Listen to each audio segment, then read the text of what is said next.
नमस्कार मित्रों, मैं दमन त्रिपाठी।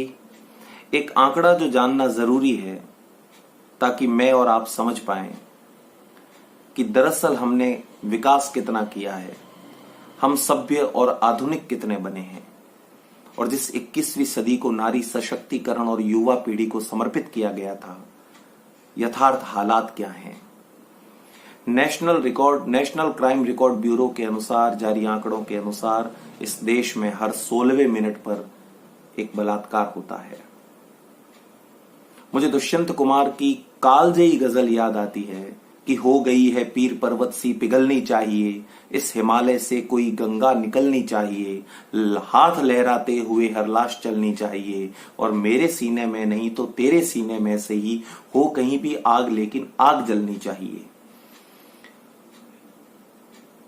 लगातार घट रही अमानवीय बर्बरता नृशंसतापूर्ण घटनाओं पर कारण, समस्या और समाधान वाली शायद ये पहली कविता हो, और अगर ये पहली कविता है तो पहुंचनी चाहिए उन लोगों तक जिनके हाथ में प्रशासनिक अधिकारिता है, जिन्हें जिम्मेदारी है कानून बनाने की। कविता पढ़ता हूं कि दुनिया भर में जला दो मोमबत्तियां, भर दो अखबारों को सुर्खियों से, लगा दो नई तकनीक के कड़े से कड़े पहरे और बना दो वो कानून जिससे दरिंद की फांसी पर टांगी जाए। दुनिया भर में जला दो मोमबत्तियां, भर दो अखबारों को सुर्खियों से, लगा दो नई तकनीक के कड़े से कड़े पहरे और बना दो वो कानून जिससे दरिंद की फांसी पर टांगी जाए और करने दो चिल्ला चिल्ला कर बहसें चौथे खंबे पर टंगी कठपुतलियों को और गूंजने दो जिंदा लाशों के बीच वे शब्द जो हैं मानवाधिकार, सशक्तिकरण, बचाओ, पढ़ाओ वगैरह वगैरह। हम यही करते हैं और यही करते आएंगे, हम यही करते हैं और यही करते आएंगे, पर याद रखना इन सबसे निर्भया, प्रियंका और मनीषा की घटनाओं को नहीं रोक पाएंगे। हम यही करते हैं और यही करते आएंगे, पर याद रखना इन सबसे निर्भया, प्रियंका और मनीषा की घटनाओं को नहीं रोक पाएंगे। एक बात मुझे याद आती है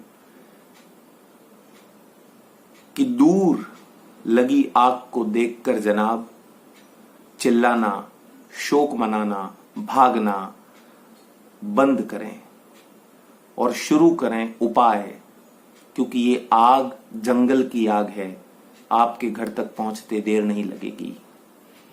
करने दो चिल्ला चिल्ला कर बहसें चौथे खंबे पर टंगी कठपुतलियों को और गूंजने दो जिंदा लाशों के बीच वे शब्द जो हैं मानवाधिकार, सशक्तिकरण, पढ़ाओ, बचाओ वगैरह वगैरह। हम यही करते हैं और यही करते आएंगे, पर याद रखना इन सबसे निर्भया, प्रियंका और मनीषा की घटनाओं को नहीं रोक पाएंगे, क्योंकि जिन्हें हम आज फूल, कलियां, मासूम और गुड़िया कह रहे हैं, क्योंकि जिन्हें हम आज फूल, कलियां, मासूम और गुड़िया कह रहे हैं, उन्हें हर रोज हम चीज, माल और आइटम कहते आए हैं। क्या दिखा रही है हमारी टीवियां? फिल्मों में क्या परोसा जा रहा है? क्या दिखा रही है हमारी टीवियां? कारण बताता हूं साहब, अगर नैतिक मूल्यों का पतन इस देश में नहीं होता तो सीता का हाथ पकड़कर मां जानकी का हाथ पकड़कर ले जाने वाला रामायण का सबसे दुर्दांत चरित्र अशोक वन में मां सीता को स्पर्श तक नहीं करता।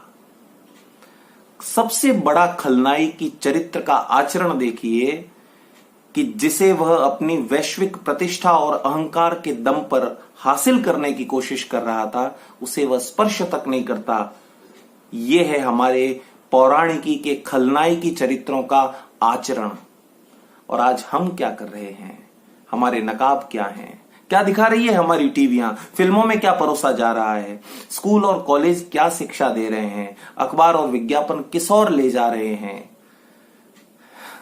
हमारे परिवार, समाज, देश और विश्व की सोच क्या है?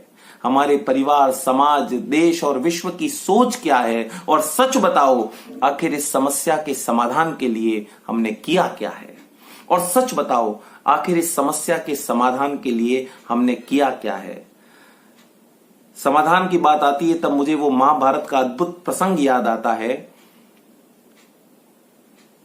कि भरी सभा में जहां पर ऋषि, मुनि, पंडित आचरण और शील के सर्वश्रेष्ठ पुरोधा, जहां पर बैठे थे योद्धाओं के लिए पूजने जाने वाले सर्वश्रेष्ठ योद्धा, इच्छा मृत्यु का वरदान पाए अद्भुत तेजस्वी मनुष्यों का वहां उस सभा में उपस्थिति थी। लेकिन उस सभा में भरतवंश की कुलवधू की लाज और अस्मिता के लिए अगर कोई बोलता है तो कौरव पक्ष से विकर्ण बोलता है। क्या अद्भुत प्रसंग है। महात्मा विदुर और विकर्ण बोले हैं। तब मुझे एक बात याद आती है और मैं कहना चाहता हूं कि इस देश को गंगा पुत्र देवव्रत भीष्म जैसे सामर्थ्यवान पौरुष की निधि जैसे चरित्रों की आवश्यकता नहीं है, जिन्होंने अपने काम पीड़ित पिता की प्रसन्नता के लिए जिंदगी भर हस्तिनापुर के उस मोहांध और लोभांध पिता पुत्र की सेवा की और अधर्म और अन्याय को जिंदगी भर सहन किया। इस देश को एक ऐसे चरित्र की जरूरत है जो है दुर्योधन का भाई विकर्ण, जो कौरवों और अन्यायों की भीड़ में रहते हुए भी, पक्ष में रहते हुए भी बोलता है और ऐसा बोलता है कि अपने पक्ष और विपक्ष के अधर्मी और अन्याय के खिलाफ सबको धिक्कारता है। अकेला विकर्ण खड़ा होता है। आज हम मौन क्यों हैं? आज हम कहां जा रहे हैं? मैथिली शरण गुप्त जी की पंक्तियां याद आती है कि हम कौन थे, क्या हो गए हैं और क्या होंगे अभी, आज मिलकर हम विचारें ये समस्याएं सभी। तब पढ़ता हूं कि क्या दिखा रही है हमारी टीवी, क्या दिखा रही है हमारी टीवियां, फिल्मों में क्या परोसा जा रहा है, अखबार और विज्ञापन किस ओर ले जा रहे हैं, स्कूल और कॉलेज क्या शिक्षा दे रहे हैं, हमारे परिवार, समाज, देश और विश्व की सोच क्या है। सच बताओ, आखिर इस समस्या के समाधान के लिए हमने किया क्या है? और तब मैं समाधान पढ़ने का प्रयास कर रहा हूं। यदि आपके हृदय तक ये समाधान पहुंचे तो शायद देश में कुछ बदलाव हो, और जो हो रहा है वो होना भगवान करे बंद हो। तब मैं पढ़ता हूं कि परिवार को चाहिए कि बच्चों को डॉक्टर इंजीनियर नहीं इंसान बनाए। परिवार को चाहिए कि बच्चों को डॉक्टर इंजीनियर नहीं इंसान बनाए।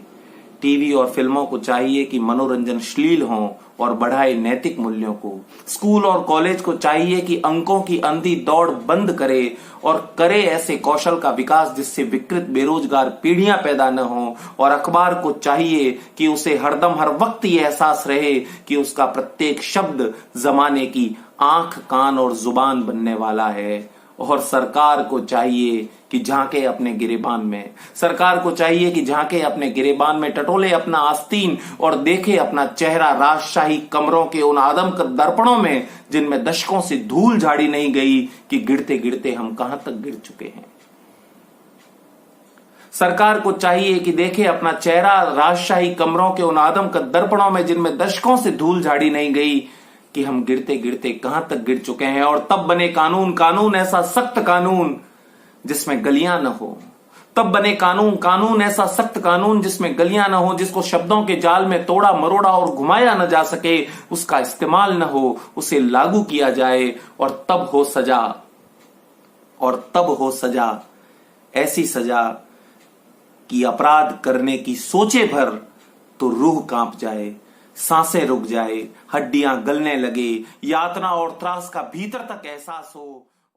और तब हो सजा, ऐसी सजा, और तब हो सजा, सजा ऐसी सजा कि कोई अपराध करने की सोचे भर तो उसकी रूह कांप जाए, सांसें गलने लगे, सांसें रुकने लगे, हड्डियां गलने लगे, उसे यातना और त्रास का भीतर तक एहसास हो और उसे लगे कि ऐसी सजा से तो मरना अच्छा है। जानते हैं इतना सब क्यों? क्योंकि जानवरों को केवल जानवरों की भाषा समझ आती है। और तब कविता की अंतिम पंक्तियां आपके हवाले करता हूं और आपके हवाले से केवल ये बात बताना चाह रहा हूं कि सोच लीजिएगा कि हम शुरू कहां से हुए थे, पहुंच कहां रहे हैं। सभ्यता के शिखर पर जाना था और असभ्यता के जंगल राज के चरम तक हम पहुंच रहे हैं।